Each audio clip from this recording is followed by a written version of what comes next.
Удам их орны минь хангайгой уул талыг дамнан 1815 км алсран зурах жилийн их замын 80 зүрлэг өртөөнүүдэд төмөр замын аюулгүй ажиллагааг дархлан сагсан төмөр замчидын маань үе залгамжлан бичлсэн 70 жилийн намтар түүхүүд бий.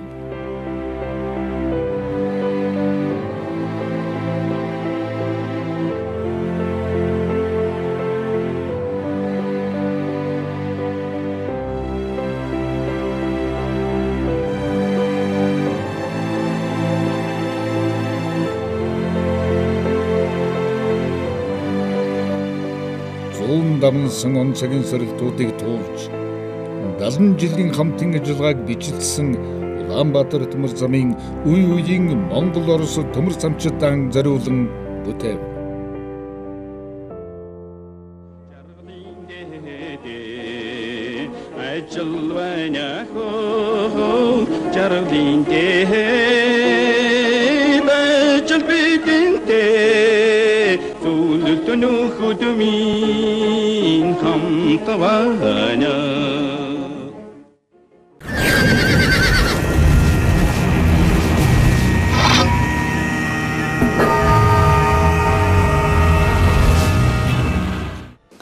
Өнөөдрийн Монгол улсын төмөр замын бүтээн байгуул түүний талаар ярихын өмнө эхлээд 20 дугаар зууны түүх, 20 дугаар зууны ихэнх үеийн түүхийн хуудаснаас ярих гэж бодож байна. Хөгжил одоо юм гэдэг чинь эхлээд төмөр замаа байгуулчихад төгсгөл дээр нь хөгжил бий болдог гэсэн бичигдээгүй хууль байдаг. Төмөр замыг ярих үед бол хөгжил аюулгүй байдал, колоничлол одоо энэ бүх улс төр геополитикийн асуудлуудыг салахын аргагүй юм л да. Тийм учраас энэ төмөр замыг ярьж байгаа үед бол бид нар энэ улс төрийн чухал юм уу, түүхэн нөхцөл байдал нь чухал юм уу, хөгжил нь чухал юм уу, тусгаарлалт нь чухал юм уу гэж салангад авч үзэх бол жаахан өрөөсгөл зүйл. Тийм учраас цогц байдлаар авч үзэх хэрэгтэй. Эрийн чадлаар хангал дөгшин түүх сурган номогдох Монгол хүн эрдмийн ухаанаар 3300 морины хүчтэй элчит тэргийг үйлдвэрлэн жолоодсон түүхийн энэ багтан хуудсыг Монгол Оросын хувийн нийлүүлсэн нийгэмлэг Улаанбаатар төмөр зам гэдэг билээ. 20 дугаар зуун бол хүн төрлөختний түүхийг өөрчилсөн аж үйлдвэрлэл төмөр замын бодлогууд түүнийг дагсан олон улсын тэмцэлд улс гүрнүүд өөрийн орон зайг бий болгох тэлэгт тусгаар дэгтэн лом баттгах өрсөлдөөний зүүн байлаа. Үе үеийн их орончдын минь нэрсшгүй тэмцлэр сэргээ мандуулсан тусгаар дэгтэнлийг энхийн хөдөлмөрөөр батлан бэхжүүлэгч Улаанбаатар төмөр замчидын 70 жилийн түүх бол монголчууд бидний тусгаар дэгтэнлийн түүх юм. Монголчууд бидний хөгжлийн зам. За тэгэхээр ерөнхийдөө бол Монгол улсын төмөр замын хөгжлийн түүхэн үүсэл хөгжил бол яах аргагүй олон улсын харилцаа хаант Оросын геополитиктэй шууд холбоотой явж ирсэн байдаг. Тэгэхээр 1886 оны Санкт-Петербургийн гэрээгээр бол 9000 км үргэлжилсэн Сибирийн төмөр замыг 1400 км үргэлжилсэн дорн тэтний төмөр замтай холбох энэ асуудлыг бол Санкт-Петербургийн гэрээгээр эцэслэн шийдвэрлсэн. За энэ гэрээн дээр бол хаан засгийн гадаад хэргийн сайд бол Лобонов, Астовский, за Манчин улсын одоо төрийн зүтгэлтийн дипломатч Ли Хүнжиннаар гарын үсэг зурж за дорн тэтний төмөр замыг бол барих асуудлыг бол эцэслэн шийдвэрлэж байсан. За энэ 1890-ад оноос бол ер нь хаант Орос, Япон, Манчин улс энэ орнуудын хооронд бол төмөр зам тавих ийм өрсөлдөө эхэлсэн гэж үздэг. За нэг ёсны их гүрнүүдийн бас геополитик төмөр замын талаарх геополитик гэх юм уу. За 1891 онд Оросын холбооны улс Алс дорнодын чиглэлд улс Транссибирийн төмөр замыг байгуулах нүсэр том төлөвлөгөөг Александр 3 дугаар хааны үед хэрэгжүүлж эхэлж за энэ хүү том төслийн ажил бол үндсэндээ 1904 онд бол бүрэн ашиглалтанд орсон. Хаант Орос өөрийн Сибирийн нутгаар хөндлөн голд энэ Транссибирийн төмөр замыг тавьснаар Сибирийн нутгийг бат бих одоо эзэнтэй болгох. Хоёрдугаарт Орос хаант Орос номхон далайн их гүрэн болох ийм одоо давхар ус зорилгыг агуулсан ийм том бүтээн байгуулалт байсан.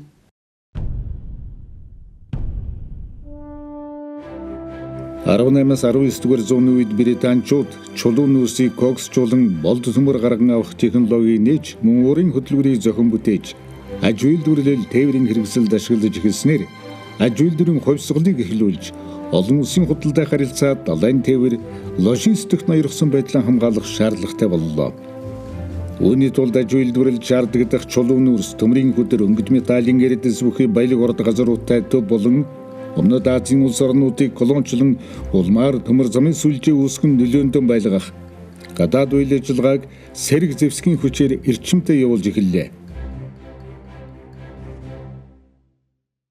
Үндсэндээ Оросын хаан засаг бол Порт Артурт хамгийн гол нь алс орнуудын төмөр замын Транссибирийн төмөр зам, Дорн Тэвтийн төмөр зам, Өмнөд Манжуурын төмөр зам, Дайлиан гэдэг энэ төмөр замын энэ томоохон сүлжээ бол эцсийн цэгтээ бол энэ далайн эргийн Порт Артур дээр бол төгсгөл болж байгаа. Тэгэхээр хаан торс бол алс орнуудын геополитикийн хүрээнд төмөр замынхаа сүлжээг өргөжүүлэхэд бол алс орнуудад хүлддэггүй томоохон тэнгисийн цэргийн бомб тотыг бол одоо байгуулах маш шаардлагатай байсан. Төмөр зам нь тухайн бус нутагтаа улс төр эдийн засаг, соёл угсаатны бүтцэд сайн, муунд шууд нөлөөлөл авчирдаг онцлогт. 19-р зууны сүүлчээр хаан торсоос Транссибирийн төмөр замыг байгуулж Азид орнууд намхан далайн бомбтой холбохдоо Япон хятадын 1895 оны Шимоносекийн гэрээг Франц Германы тусламжтай өөрчлүүлж Лядууны хогт дайлны бомбт байгуулсан нь Монголын гадаад нөхцөл байдлыг элс өөрчилж монголчуудад төр улсаа сэргээ мандуулахад нь чухал төлөвлөс болсон юм а. Шимоносекийн гэрээгээр олж авсан эрхээ алдсан Япон хаан торстой 1905 онд айтаж Портсмутсын гэрээгээр Лядууны хогийг Өмнөд Манжуурын төмөр замтай эзэмших болсон төдийгүй нөлөөний хүрээгээ тэлэх зорилгоор 1932 онд Дорнод Манжуурын төмөр замыг хамарсан Манжгоо улсыг байгуулсан. Тухайн үед бүгд найрамдах Монгол ард улсын байна хувьд батлан хамгаалах, зөвлөлт толгойд улсын хувьд Азид орнуудын аюулгүй байдлаа хангах төмөр замыг байгуулах шаардлагатай болсон юм а. Улмаар 1939 оны халах голын 1945 оны чөлөөлөх дайнуудын ялтын үр дүнгээр бүгд найрамдах Монгол ард улсын тусгаар тогтнолыг олон улсууд хүлээн зөвшөөрөхөд хүрсэн юм. Энэ түүх эндээс ингэж хэлсэн. Өнөөдөр монголчууд бид мөн л энэ далайд гарцтай болохоор тэмүүлж байгаа билээ. Энэ удаа бүс нутагт хамтын ажиллагааны шинэ сорилт биднийг сорж байна. 1896 онд хаан торст 2 дугаар Николай хаан ширээнд суух ёслуулсан. За энэ ёслолд бол Манчин улсаас Ли Хунжан гээд сайд, Японоос Ямагата Аритома гээд бас төрийн сайд ингээд одоо том тэр үеийн төрийн зүтгэлтнүүд өргөж оролцсон байдаг. Ёслолын үеэр хүн анзаараагүй нэг зүйл юу болсон бэ гэхээр яг энэ ёслолын үеэр хаан торс Манчин гүрэнд төмөр зам тавих эрхийг олж авсан байдаг. Өөрөөр хэлбэл одоогийн зүүн хойд хятад за Манжуурч гэж нэрлэдэг энэ Манжуурын нутгаар Дорн хятадын төмөр замыг тавих эрхийг хаан торс одоо Манчин улсаас яг энэ ёслолын үеэр одоо нууц гэрээ байгуулж олж авсан юм түүхтэй. За ингээд 1896 оноос эхэлсэн энэ өрсөлдөөнд дараа нь Япон нэмэгдэж орсон. Япон бол хаан торсоос 10 жилийн дараа 1906 оноос Өмнөд Манжуурт өөрөөр зүүн хойд хятадын чинь бол хоёр хэсэгт байдаг. Хойд Манжуур, Өмнөд Манжуур гэдэг. За Өмнөд Манжуур нутагт нь төмөр зам тавих эрхийг бол Япон олж авсан. За 1898 онд хаан торс Чин гүрнээс энэ газрыг бол 20 жилийн хугацаатай түрээсэлж авсан. За энэ түрээсэлж авсан цагаас одоо хаан торсын алс орнод явуулсан бодлого бол бодитоор баримттайгаар бол хэрэгжих тэр үндэс тавигдаж эхэлж байгаа. За түрээсэлж аваад барьсан анхны барилга бол энэ төмөр замын буудал. За энэ Дайланд хаан торсын оруулсан хөрөнгө оруулалтын нийт хэмжээг бол тухайн үеийнхээ өрөвлийн хэмжээгээр 30 сая алтан өрөвл гэж тооцдог. За энийг өнөөдрийн өрөвлийн тооцоогоор авч үзэх юм бол 11.9 сая өрөвлөлтэй тэнцэх тийм хөрөнгийг бол Оросууд энэ Дайланд оруулсан байдаг. Үүнийг бол 1901 онд бариад 1903 онд барьж дуусгасан. За Орос Японы дайны дараагаар 1905 онд энэ төмөр зам бол Японы мэдэлд шилжсэн. За Японууд өөрсдийнхөө мэддэг төмөр замыг авсны дараагаар бол өргөн царгийг бол нарийн төмөр цариг болгож өөрчилсөн. За ингээд Оросын мэдлээс Японы мэдл шилжээд 1945 оны хүртэл Японы мэдэлд байж байгаад за 45 оны 8 сарын сүүлээр зөвлөлтийн улаан армийн цэргүүдүүд энийг бол чөлөөсөн. За чөлөөснөөс хойш энэ төмөр зам бол одоо зөвлөлт холбоотой улс буюу Оросын мэдэлд 1955 оны хүртэл эзэмшилтэнд байсан. За тэгээд 1955 онд бүгд найрамдах хятад ард улсад шилжүүлж өгсөн байдаг. За энэ алс дорнд руу явуулсан буюу дорнод хятадын төмөр зам бол Монголын нутгаар тухайлбал бараг хайлаар харбины хооронд бол 333 км төмөр зам тавигдсан. Монгол төмөр зам барихаас өмнө бол хятад 100% хятад өөр Монгол төмөр зам барьсан түүх бол бас сонирхол татдаг. Юуг бол энэ их гүрнүүд ялангуяа энэ манай хоёр хөршд бол энэ хэл залгаа орнуудад төмөр зам байгуулж нутаг орныг одоо эзэмших уул уурхай нээх эдийн засаг улс төр геополитикийн нөлөөгөө бэхжүүлэх юм сонирхол маш өвчтэй явагдаж байна. Хаант Оросчдэр дунд дэргэн улс сүн ятсаны засгийн газрын үйлчдэр Монгол болон 100% хятад энэ Монголын тэгшиндэрлэгт одоо төмөр зам барих том төслүүд одоо босрууж саналууд гаргаж ирсэн. Тэгэхээр монголчуудаас анх түрүүн энэ төмөр замын бүтээн байгуулалтыг харж нүдээр харж төмөр замын дууг сонсож төмөр замаар одоо найз цаашаа зорцсон хүмүүс бол одоо хөлбөмбөрийн монголчуудаа гэж хэлж болно. Хөлбөмбөрийн тал нутагт бол одоо төмөр замын 15 өртөө байгуулагдсан. Хамгийн баруун талын өртөө нь бол Манжуур өртөө, хамгийн зүүн талын өртөө нь бол Хянган өртөө байгаа. За яагаад гэвэл 1911 онд бид тусгаар технологи олохоос өмнө бас манчин гүрний бол одоо сарьяанд хариалагдчихсан учраас манчин гүрэнд төмөр зам тавих эрхийн төлөө өрсөлдөөн Монголыг хамарч байсан. За 1911 оноос эхлээд халах Монгол тусгаар технологи зарлж өөрийн гэсэн одоо төр улсаа байгуулж энэ утгаараа бас халах Монголын нутагт төмөр зам тавих ийм өрсөлдөө эхэлсэн.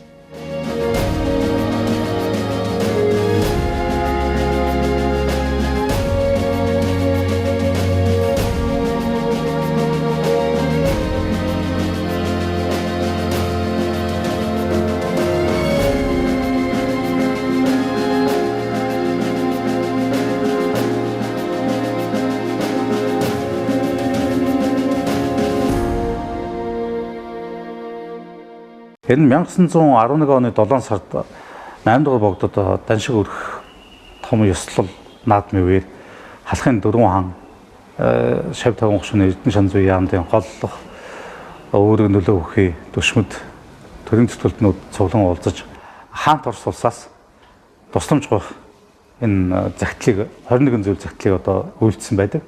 Эрдэнэ чин хамдорж даалам цэрэнчэнд хайсан гүн нарт даалгаж илгээсэн байдаг. Энэ 21 зүйл загтал дээр Монгол газар Оросын худалдааг дэмжих, алт мөнгөний зойр уурхайг нээх, мөн төмөр зам байгуулах, өртөө төмөр зам байгуулах, цэргийн болон бичгийн эрдмийн сургуулиуд байгуулах гэсэн энэ зүйлийг нууц болцооны дагуу одоо үйлдъя. Буюу одоо нууц энэ талаар нууц гэрээ хэлцээр байгуулж Монгол төмөр зам байгуулъя гэсэн ийм саналыг халахын 4 хаан Богдхан одоо хаант Оросд тавьсан байдаг юм а.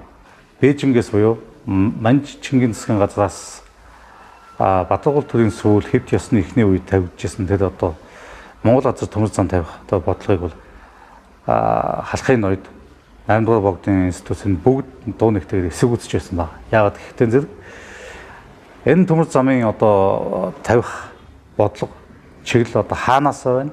Тэр зүгээс маш их одоо үндэсний оршин тогтнох аюулгүй байдлын хувьд хог хохиролтой гэдгийг одоо тооцож үзсэн учраас энэ төмөр замыг Оросыг түшиж Москвагаас Оросын Баатар цагаан хаантай хэлцэн тохиж тавих нь монголчуудын хувьд үндэсний аюулгүй байдлын хувьд нэлээд алсыг харсан ийм том шийдэл болсон. 1913 оны 10 дугаар сараас 1914 оны 1-р сар хүртэл Монгол улсын анхны ерөнхий сайд Сайн хайн намын сүрэн хаант Оросд айлчлал одоо хийж олон гэрээ хэлцээрүүдийг одоо хийсэн байдаг. За энэ айлчлалт бол нэг анхаарал татах нэг зүйл вэ. Үүнд одоо сайн аюун хаан намсрын дагалдаж шүүх яамны дэд сайд буюу удаа дагалдан явсан байдаг. За энэ хүн ямар учиртай хүн бэ гэхтэн зэрэг энэ хүн бол жирмийн чуулганы дэд дарга. Харчин өмнөд хушууны засаг ван удаа гэж хүн байна. Энэ жирмийн чуулганы 3 хушуу, баргын 2 хушуу энэ нутгуудаар бол одоо дорнод хятадын төмөр зам буюу тухайн үед яригдж байснаар бол дорнод манжуудын төмөр замын нэлээд одоо урт хэсэг бараг 500 км орчим төмөр зам бол одоо энэ Монгол хушуудаар дайш тавигдсан байдаг юм. Монгол улс нэгэнт одоо тусгаар тогтнолоо. Тийм учраас одоо урд манжийн төртөө байгуулсан гэрээг өөрчилж одоо богдхаант Монгол улсын засгийн газартай төмөр замын асуудлаар одоо гэрээг шинжилэн байгуулна уу гэсэн ийм хүсэлтийг бол одоо сайн аюун хаан намын сүрнгээс тавьсан байдаг. Үүний хариуд Оросын гадаад яамны сайд Сазановоос одоо ямар тайлбар өгсөн бэ гэдэг зэрэг. За энэ гэрээг бол одоо бид нар урд манжийн төртөө их удаан хугацааны гэрээгээр байгуулсан. Одоо энэ гэрээнд бол хятад болоод Монгол аль нь ч одоо энэ нэг одоо хилцэх хэрэг байхгүй юм аа. Харин гэрээний хугацаа дуусахтаа зэрэг бол энэ асуудлыг одоо ярилцж үзэж болох юм аа гэсэн ийм байдлаар хариу өгсөн байдаг. 19-р зууны сүүл 20-р зууны эхээр төмөр зам тавихын ирээдүйг харж их одоо хөөцөлж байсан төрийн улс төрчдийн дотор бол Петр Бадмаев гэж хүн байсан. За Петр Бадмаев бол нэг 2 одоо төмөр замын санал дэвшүүлсэн байдаг юм. Нэг нь бол одоо Семипалатис хотоос ховдоор одоо манай баруун хязгаараар юм да ховдоор улаастайгаар дайруулад тэгээ өргөөгөөр дайруулад хайлаар хүрэх төмөр зам. За хоёр дахь нь бол Петр Бадмаев дэвшүүлсэн төсөл бол Месавая гэж хотоос хяактаар дамжуулаад өргөө за урагшаага сайр ус Нинша Ланжоо гэсэн ийм одоо 2 төслийг тэр Петр Бадмаев бас дэвшүүлж 2 дугаар Николай хаанд Оросын сангийн сайд Сергей Виттэд танилцуулж маш их одоо хөөцөлж байсан ийм төвхтэй. Монголчуудын тухайн үеийн хэвлэл мэдээлэлд ч гэсэн Монгол газар төмөр зам барих нэгэнт цаг хугацаа болчихжээ гэдгийг бол хэлжсэн. Тухайлбал 1919 онд хэвлэгдэж гарч ирсэн нийслэл хүрээний сонин бичигт мөн энэ тухай мэдээ байна. За тэр нийслэл хүрээний сонин бичигт бол одоо байгаа мэдээ нь одоо бичсэн хүн нь бол тодорхойгүй. Гэхдээ мөнөөхөн Монгол улсын засгийн газар Дүшэт хаан аймгийн Дархан-Чин ангийн хушууны налах гэдэг газар нүүрсний уурхай ажиллуулад хэдэн жил ашгийг олж улсад ашиг орууллаа. Гэвч бүрэн дүүрэн бид ашиглаж чадахгүй байна. Үүний тулд төмөр зам тавих хэрэгтэй байна. Өргөө хоёрыг холбосон баг төмөр замыг тавих зайлшгүй шаардлагатай болсон байна гэж тухайн цаг үеийн хэвлэл мэдээлэлдэр ч энэ асуудлыг бол монголчууд бас тавьж байжээ. Тэгэхээр тухайн үедээ бол ер нь хаант Оросын засгийн газар бол монголоор дамжуулан Транссибирийн төмөр замыг бол хятадтай холбох юм чиглэл бол баримталж байсан. За ийм ч учраас бол 1914 оны 8 дугаар сарын 11-нд Хяак дотноо бол хаант Оросын ерөнхий консул Александр Миллер за богдхаант Монгол улсын засгийн газраас за дотоод хэргийн тэргүүн сайд Дашчив за гадаад хэргийн дэд сайд хичээнгүү сайд Балингийн цэрэн дөрснаар бол гарын үсэг зурж Монгол газар бол төмөр зам тавих талаар энэ 6 зүйлд бол гэрээ хэлцэл бол байгуулсан. За 6 зүйл гэрээний хамгийн их оршилт нь бол юу гэж хэлдэг вэхээр Монгол газар худалдаа бадарсан учраас зайлшгүй төмөр зам байгуулах хэрэгтэй болсон. Нэгдүгээрт. Хоёрт Монгол газарт худалдаа бадарсан төмөр замыг ойр байгаа төмөр замтай холбох хэрэгтэй боллоо гэдэг. Тэгээд ойр байгаа төмөр зам нь бол хаант Оросын буюу Дорно Сибирь тавьсан төмөр зам болсон. Тийм учраас энэ гэрээгээр Монгол улс нутагтаа төмөр зам барих эрхийг Монгол улсын засгийн газар хадгална.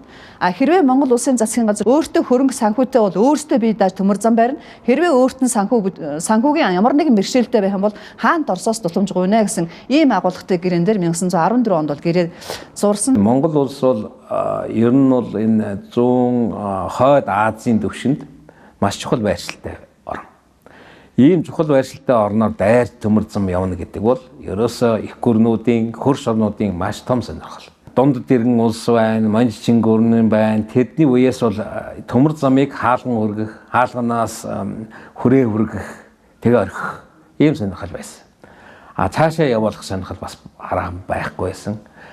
Мөн хаанд Оросын зүгээс ч гэсэн мөн одоо зөвхөн хүрээ хүргээд орхих гэсэн. Яг гэвэл энэ төмөр зам маань одоо хяналтандаа үлдээх. Тэрийг бол ингээд олон улстай хуваалцахгүй байх. Тийм сонирхол бас өрнжийн л да.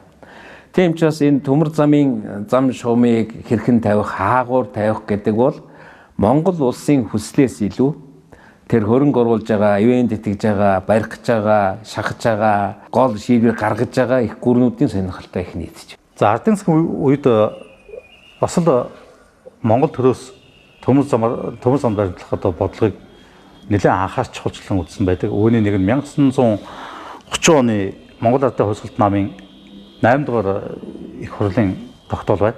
Энэ тогтоол бол бас л Алтан мулгаас Улаанбаатар хүртэл одоо төмөр зам тавих нь одоо худалдаа болон улсын хөгжилд нэлээд чухал одоо үүрэгтэй байна гэдэг ийм тогтоол гаргасан байдаг. За ингээд 1936 оны 10 дугаар сарын 9-ний өдрийн Монгол Ардын хувьсгалт намын баг хурлын тэргүүлэгчдийн 26 дугаар тогтоол гарсан байна. Эхний анхны Монгол улс тавигдсан төмөр зам бол улс орны дотоод объектив хүчин зүйлтэй холбогдсон Улаанбаатар налаахын нарийн төмөр зам. Энэ нарийн төмөр замыг барих бас л шалтгаан байсан. Тэр нь бол Улаанбаатар хотод аж үйлдвэрийн комбинат гэдэг байгууламжийг Оросын тусламжтай барьж эхлээд тэр аж үйлдвэрийн комбинатыг тог цахилгаанаар хангахын тулд бол нүүрс тээж авчрах хэрэгтэй байсан. Тэгээд 26 он, 34 он, 35 он хэд удаа цахилгаан станцын хүчин чадлыг нэмж шинээр цахилгаан станц байгуулжээ. Энэ төмөр зам бол нарийн төмөр зам байна. За энэгээр бол нүүрсээ зөөж цахилгаан станц комбинат ажиллуулна гэдэг ийм зорилт дэвшүүлсэн. За тэгээ энийг хэрэгжүүлэхийн тулд ерөнхий сайд амар тэргүүтэй төлөөлөгчд 36 оны 10 сард очоод 37 оны 1 сар хүртэл үндсэндээ зөв толгойд тус 2 сар гаруй хугацаанд байсан. Энэ хугацаанд бол Сталин, Молотов, Ворошилов нартай 2 удаа уулзсан. 2 удаа уулзахдаа бол Монголд үзүүлэх эдийн засаг техникийн тусламж тэрэн дотор налаах Улаанбаатарын нарийн төмөр замын асуудлыг ярьжээ.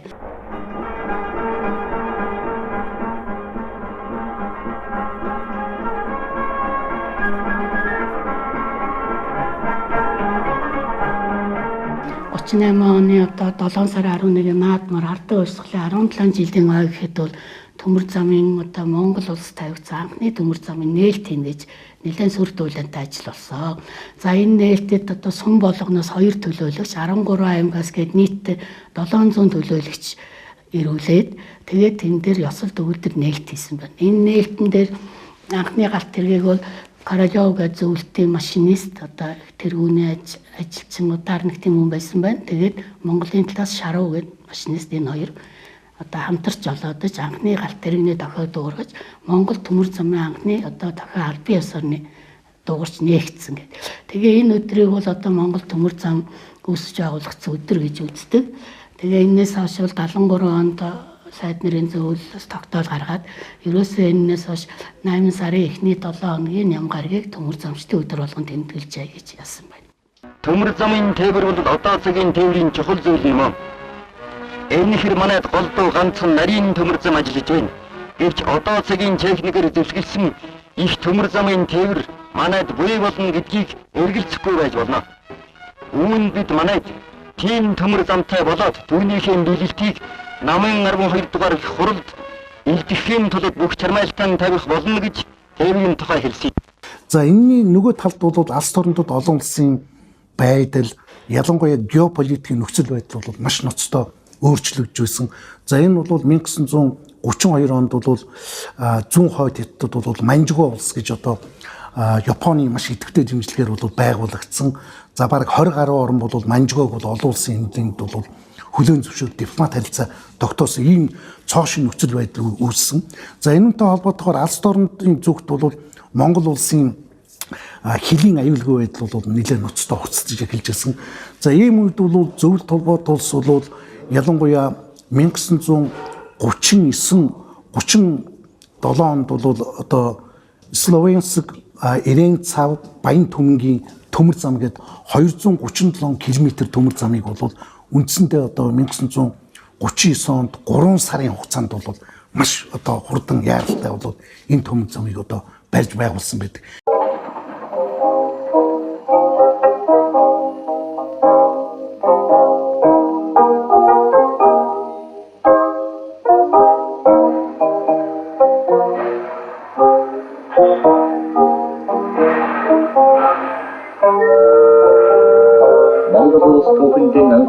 замын тээвэртэй болсноос 1 жилийн дараа 1939 онд эх орны Дорнов талд 2 дахь төмөр зам зурайлаа.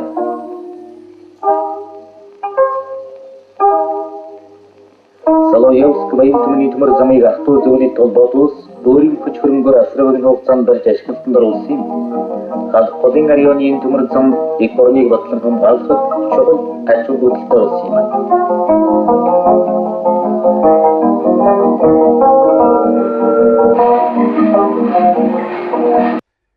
За түүнээс өмнө мэдээж одоо бас Монгол Японы харилцаанд томоохон байр суурь эзэлдэг нэг үйл явдал бол яхахгүй халахын голын дайн. Тэр энэ жил бас 2019 онд халах голын дайны 80 жилийн болох гэж байна. Тэр халах голын дайн бол бас тодорхой хэмжээгээр төмөр замтай холбоотой байдаг. Японы тал бол цаад одоо өвөр Монгол талаасаа бол төмөр зам тавьж исэн. Ялангуяа тэр Аршааны чиглэлээр. За энэ Аршааны төмөр зам бол Монгол Манжуугийн хэлд маш ойрхон тавигдсан байдаг. Тэгэхээр өөрөөр хэлбэл халах голын дайн гарсан бас нэг шалтгааныг бол энэ Японы тал бол энэ Аршааны төмөр замаа одоо аюулгүй байдлыг хангах үүднээс энэ халах голын дайныг өдөөс юм а гэсэн бас нэг тийм тайлбарч бий. За ерөнхийдөө бол бас халах голын дайны асуудыг шийдэж байхад зөвлөлтийн гадаад хэргийн ардын комиссар Молдов, Москвад суугаа Японы элчин сайд Того нарын хилцээг бас харахад бол бас тийм зүйл байдаг.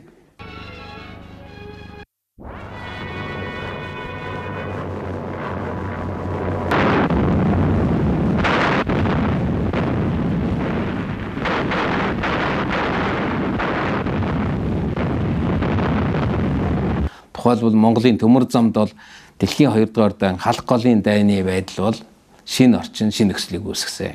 Гэхдээ халах голын дайны үед бол баян төмөнгөөс одоо энэ халах голын чиглэлд төмөр замыг маш богино хугацаанд одоо барьснараа бол одоо энэ төмөр зам гэдэг маань одоо улс ордоо аж ахуй, эдийн засаг худалдаагаас гадна геополитикт ямар чухал үүрэгтэй байсныг бол харуулах бодчих.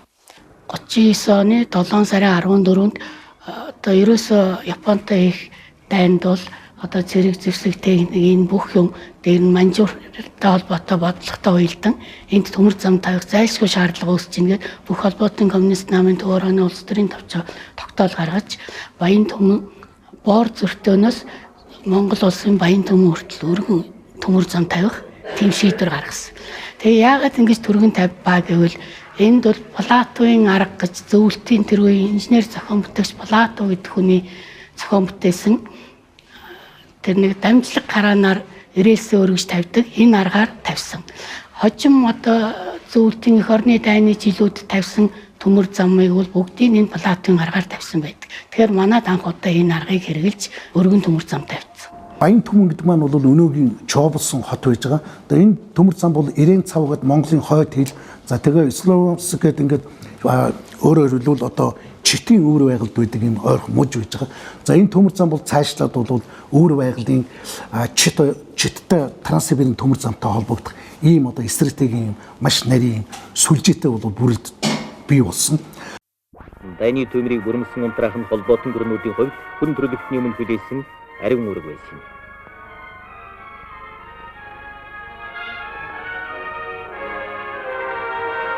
За ингээд дэлхийн 2 дугаар дайны дууссаны дараа Монголд одоо төмөр зам барих асуудал дахин сэргэж одоо Монгол улс бол төмөр замтай болох энэ асуудлыг бол зөвл хойд улс буюу одоо өөрийн өмг төшиг ганц гадаад харилцаатай байсан зөвл хойд улс тавьсны хүчинд 1949 онд анхны одоо гадаад улс орнтой харилцсан шугамыг бол одоо тавьж ялаа. Ингэснээр Монгол улс бол төмөр замаар гадаад улс оронтой харилцах эхлэлийг бол 1949 онд тавьж ясан.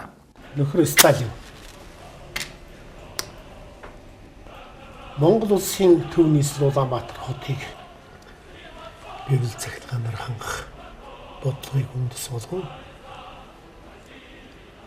Налахаас аж үйлдвэрийн комбинат хүртэлх чулуун нүүрс тээвэрлэх баг төмөр замыг зөвлөлт холбоот улсын зээл тусламжаар барьж байгуулсан.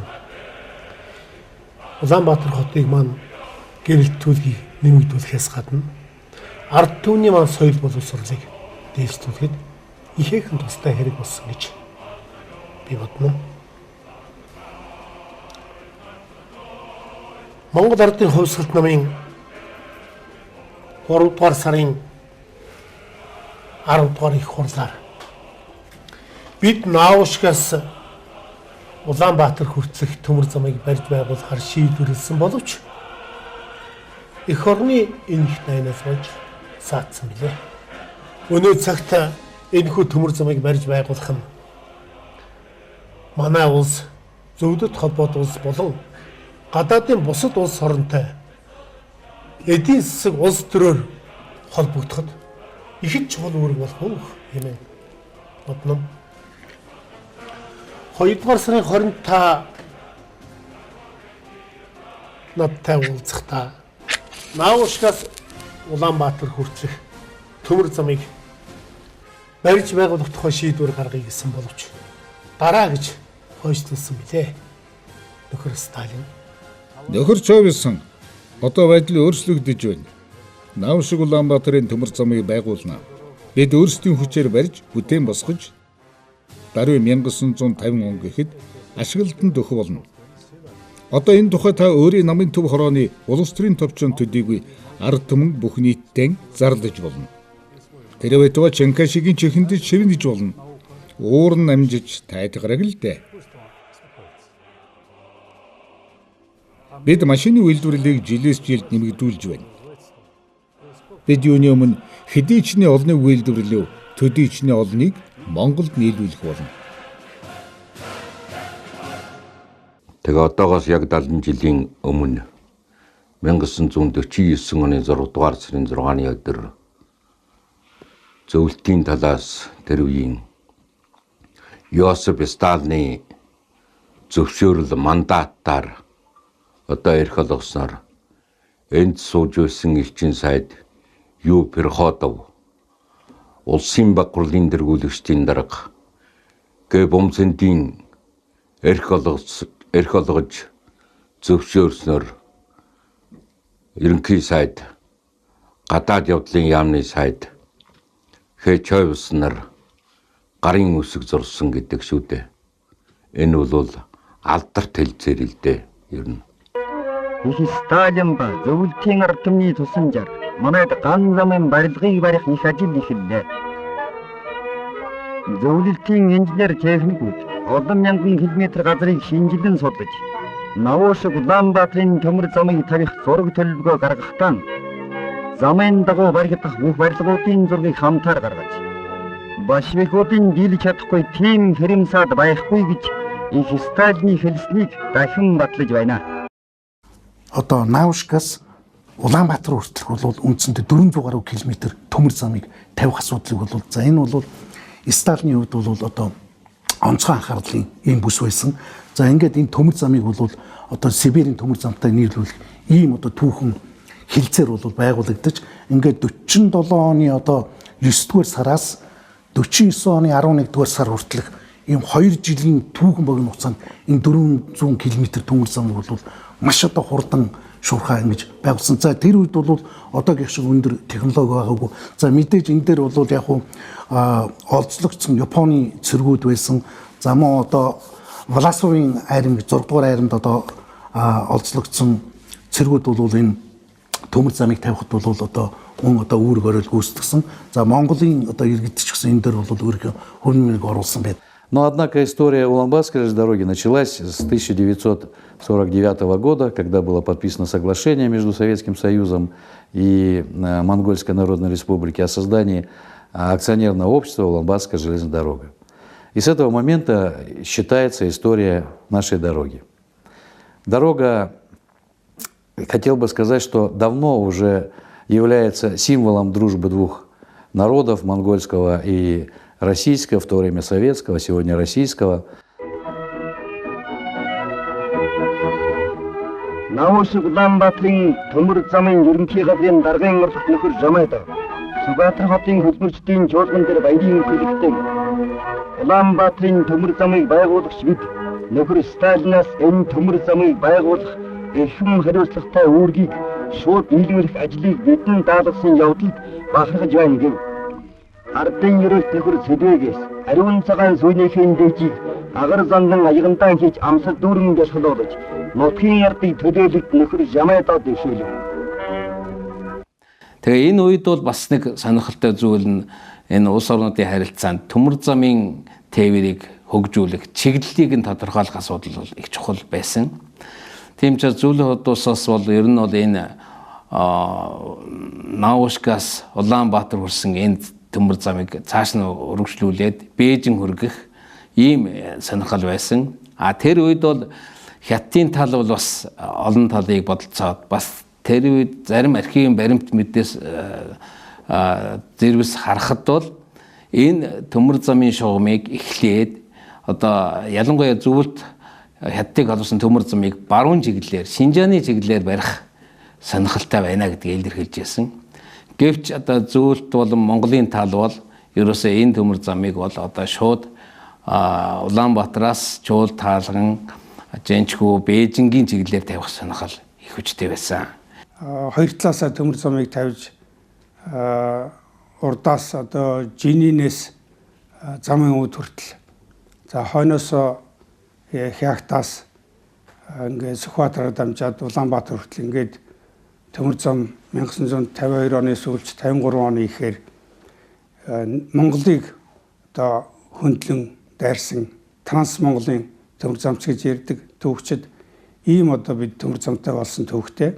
Зөвлөлт толгойд улс бүгд найрамд хятад улсыг холбосон энэ төмөр зам бол 1947-оос үндсэндээ 1955 оны хооронд бол байгуулагдсан. Нийлээд бол үндсэндээ 1400 гаруй км-ийн төмөр зам бол үндсэндээ ашиглалтанд орсон. Тэгэхээр өмнөд Улаанбаатараас Ирээн хүртэлх төмөр зам бол 1955 онд бол үндсэндээ 12 сарын 31-нд Улаанбаатарт одоо гэрээнд гарын өсөх зурж Алтан хадаасын бол за тухайн үеийн одоо манай нам төрийн удирдагч гэж бид нар одоо нэрлэж ирсэн Юмжаагийн цэдэн бол за хятадын одоо зам тээврийн яамны сайд, Зөвлөлт улсын зам тээврийн яамны сайд одоо энэ хадаасын одоо хатгаж за тэгээд 56 оны 1 сарын 1-ээс бол замын үдэд бол одоо мөн үргэлжлүүлэн нээлтийн арга хэмжээ бол ингэж үргэлжилсэн байдаг. За ингээд өөрөөр хэлбэл үндсэндээ бол зөвлөлт толгойд улс бүгд найрамд Монгол ард улс бүгд найрамд хятад улсыг холбосон ийм одоо түүхэн төмөр зам бол ашиглалтанд орсон. Унаард төмний зөв онож зөв ёсоор нэрлэсэн энэхүү найрамдлын зам Ахад Монгол зөвлөлт хятадын ард түмний эв түнжин Улаанбаатарт сайхан ирс боллоо. Монгол орны мөнгөн мөрөвч болсон ган зам миний нутгийн чимэг болон зурайна.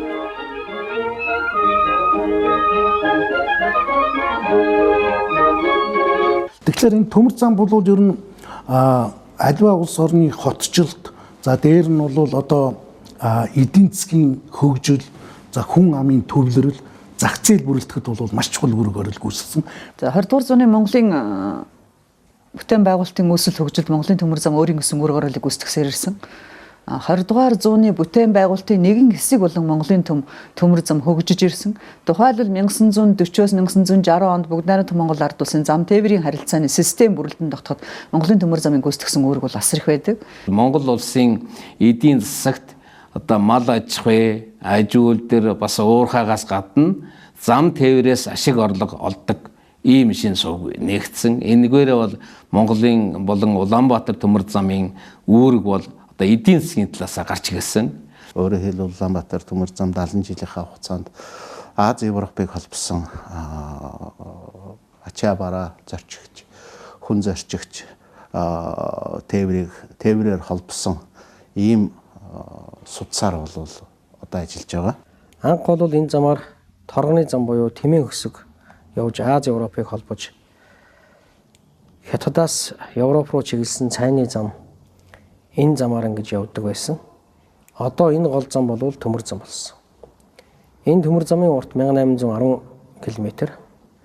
Нийт урт нь төмөр замын урт маань 1950 км болж байгаа. Энэ төмөр зам дагсан хөгжил Монгол улсад маш том хувь нэмэр оруулсан. Төмөр зам дагсан маш олон хотууд бий болсон. Төмөр зам дагсан маш олон үйлдвэр завод бий болсон. Төмөр зам дагсан амьдрал хөгжил цэцэглэлт бий болсон. Өнөөдөр чинь төмөр зам ач холбогдлоо алдааг байна. Цаашид чинь төмөр зам Монгол улсын хөгжил цэцгэлтэнд товын нэмэр оруулсаар байх болно гэдгийг бас хэлмээр байна.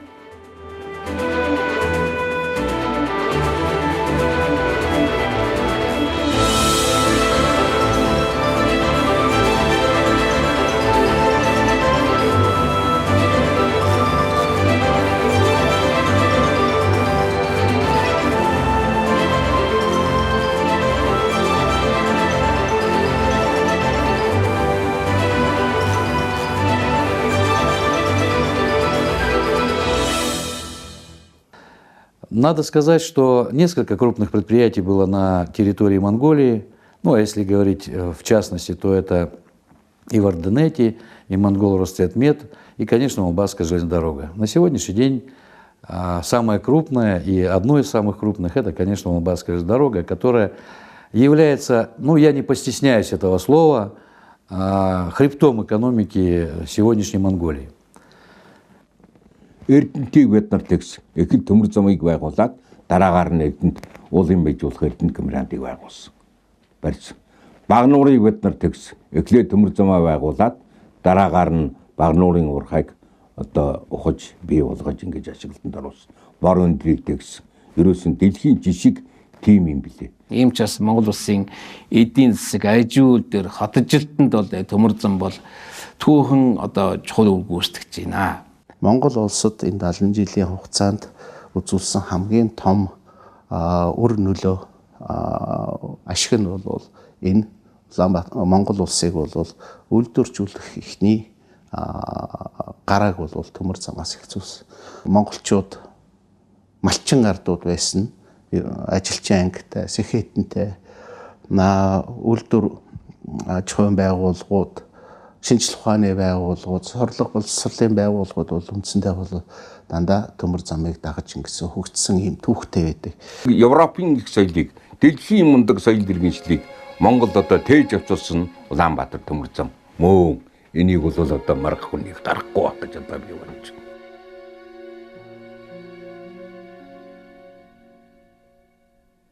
(1939 оны 11-р сарын 5-ны өдөр галт тэрэгний хөдөлгөөн нээжээ. Халах голын дайны дараа Баян түмэн Тамсаг булгийн 364 км нарийн төмөр замыг гүйцээж ашиглалтанд оруулав.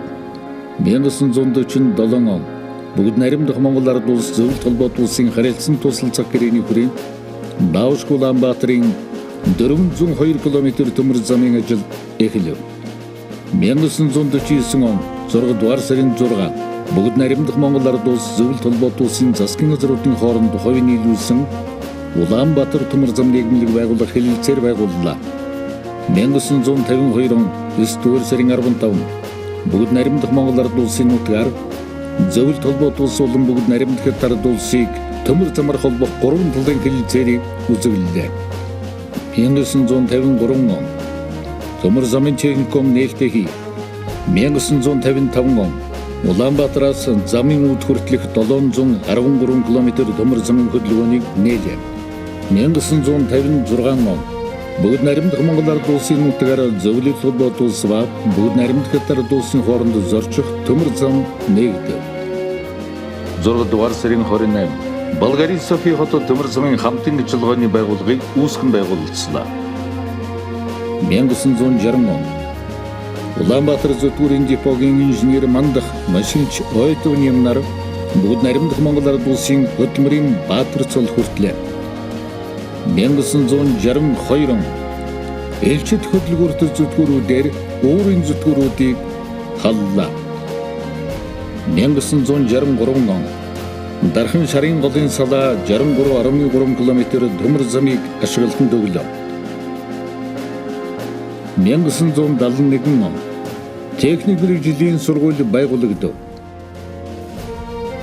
1975 он Улаанбаатар Москвагийн зорчих тээврийн цуваа анхны аяллан хийлээ. Дархан Эрдэнэтийн салаа төмөр замыг ашиглалтанд өглөө. 1976 он Улаанбаатар Бээжингийн чиглэлд анхны зорчигч тээврийн цуваа аяллаа. 1979 он Салхит Эрдэнэтийн 164 км салаа төмөр замыг ашиглалтанд өглөө. 1982 он Багхангай Багнуурын 97 км салаа төмөр замыг ашиглалтанд өглөө. 1984 он Саншанд зүүн баян толгойд сонгины салаа төмөр замуудыг ашиглалтанд өглөө.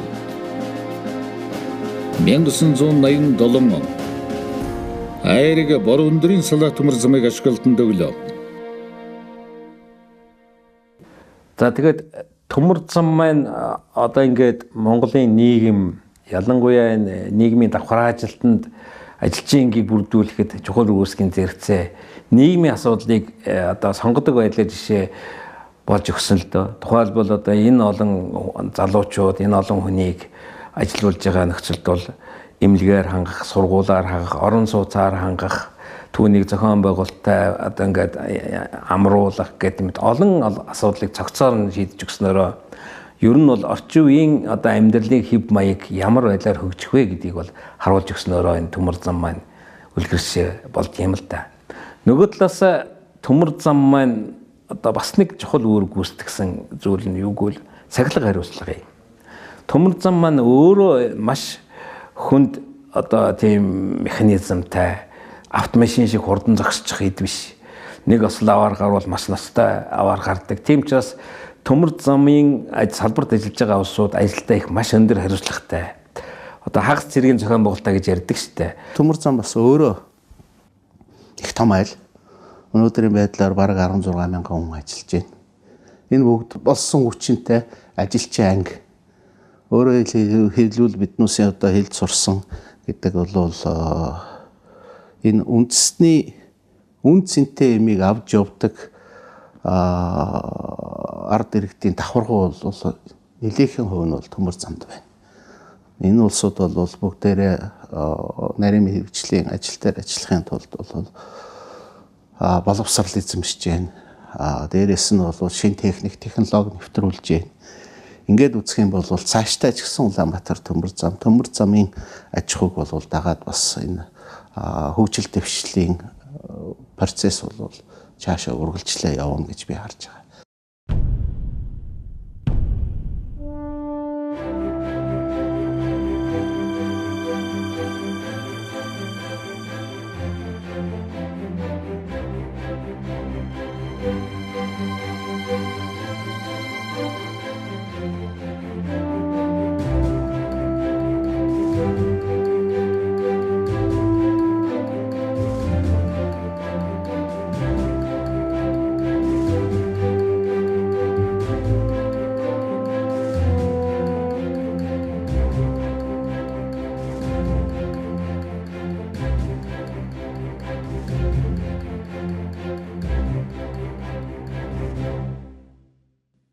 Улаанбаатар төмөр замын нийт аж ахуй дотор бол бүх төрлийн бүх салбарын улсууд бол ажиллаж байгаа. Тэр нь ч гэсэн өнөөдөр өднөөс 70 жилийн өнгөрсний дараа бол энэ аж ахуйг авж яг тэр чигээр нь авж үлдсэн гэдгээр бас бахархаж болно. Улаанбаатар төмөр зам өөрийн ажилчдыг бэлтгэх, сургах, дахин сургах, боловсролын нэгдсэн бүхэл бүтэн системийг бүрдүүлж, Монголын боловсролын системд ч гэсэн өөрийн өнгө аясаа бол оруулж ирсэн. Улаанбаатар төмөр зам боловсролын системд өнгө аясыг оруулахын зэрэгцээгээр төмөр замчдын нийгмийн халамжийн асуудлыг хэрхэн шийдвэрлэж, сургууль, цэцэрлэг, эмнэлэг, биеийн тамир, спорт, урлаг одоо уран сайхны клуб, уран сайхны зөвлөлүүдийг бол байгуулж тэдний ахуй амьдралыг дээшлүүлж чадаж тэдэнд одоо үнэхээр үлгэр дуурайл болж байсан учраас Улаанбаатар төмөр замын хамт олон Монголд шинэ соёл төлөвшөхөд бол үнэхээр өндөр үүрэг ороолыг гүйцэтгэж ирсэн. Мы понимаем, что без развития, а самое главное, без того, чтобы наша молодежь, которая сегодня заканчивает наш железнодорожный вуз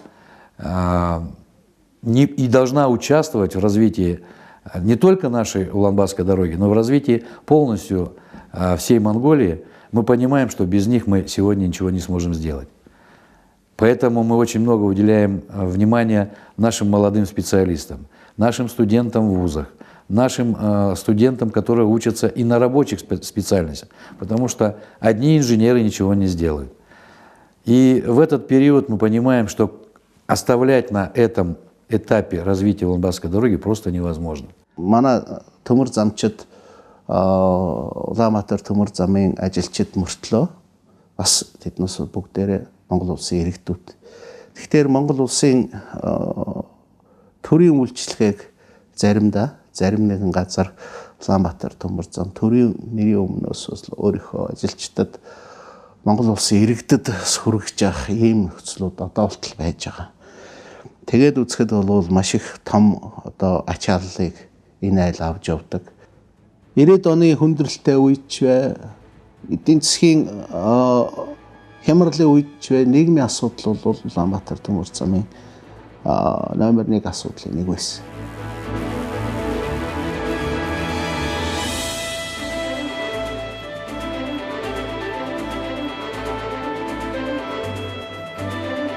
Манай үндсэн үдээ бол төмөр замын гол баялаг бол манай ажилчид. Техник бол хөнгүү юу ч биш. Тэгэхээр энэ бидний 15 мянган ажилчдын тав тухтай ажил бол хөдөлмөрийн аюулгүй байдлыг хангуулах, хөдөлгөөний аюулгүй байдлыг хангуулах гол хөшүүрэг бол нийгмийн асуудлыг шийдэж өгч ажилчдаа тайван ажиллуулах асуудал.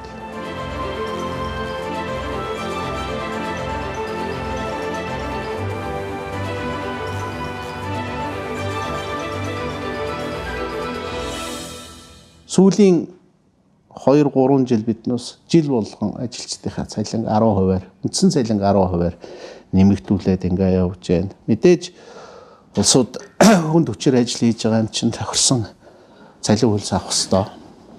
Тэгээ болцооны хэмжээгээр бол ингээд цалин хөлсний асуудлуудыг бол нэмэгдүүлээ шийдэж байна. Дээрээс нь шагналын асуудал, үр бүтээлийн шагналыг бол байнгын хэрэгжилж явж байгаа. Гэхдээ тэд цалин мөнгнөөс гадна одоо нийгмийн асуудлууд гэдэг бол хүүхдийн сургууль цэцэрлэг, байр орон сууц, боловсролын асуудал, эмнэлгийн асуудлыг бол биднээс зайлшгүй авч явахаас өөр ямар ч арга байхгүй. Энэ дээр бол Улаанбаатар төмөр зам зардал гаргаж явсан, гаргаж явах ч болно. Энэ бол дахиад хэлэхэд бол бидний хамгийн гол үнд зүйл болсон ажилчдынхаа төлөө бол зардал бол гаргаж ажиллана. Тэр бол манай төсвийн ихэнх хувийг нь бол эзэлнэ. Дээрээс нь Улаанбаатар төмөр зам маш их хэмжээний ачааг, нийгмийн чанартай ачааг бол алдагдaltaй тээвэрлэдэг.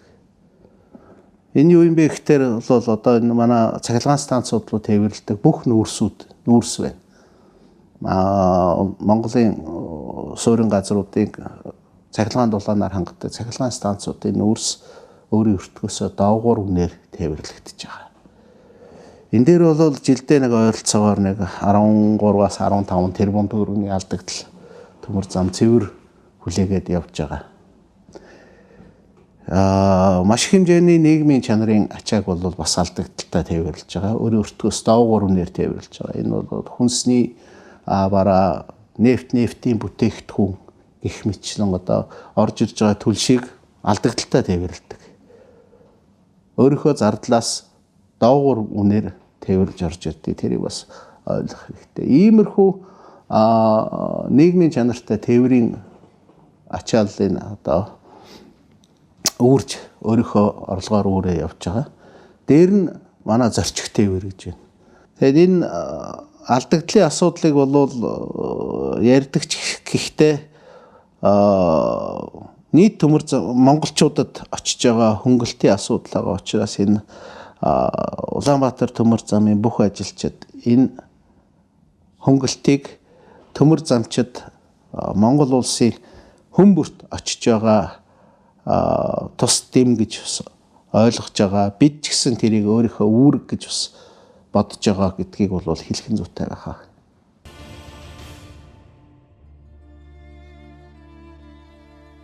Ерөөл тавиад хүлээсэн салж хагацаад дурссан үйлсэн бүтээхээр зорж тэмүүлсэн унахад түших итгэл хайсан хожимдсан ухаарл талархсан сэтгэлүүд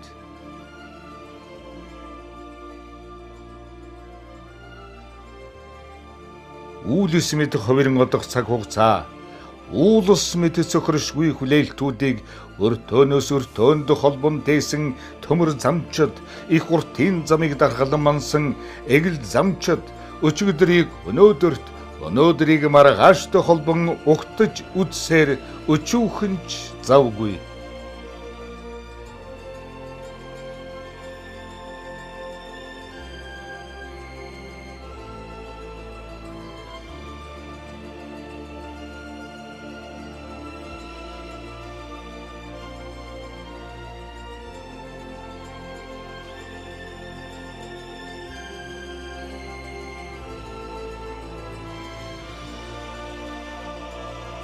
Улсыг минь улс суулгасан Улаанбаатар төмөр зам, дэлгэр орон имэн дэлхийн хөгжилд хүргэх Улаанбаатар төмөр зам.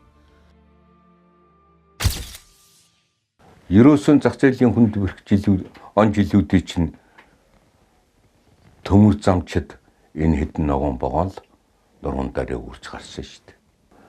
Ер нь ганцхан Монгол биш, социалист гэгдэж байсан бараг бүх орнууд.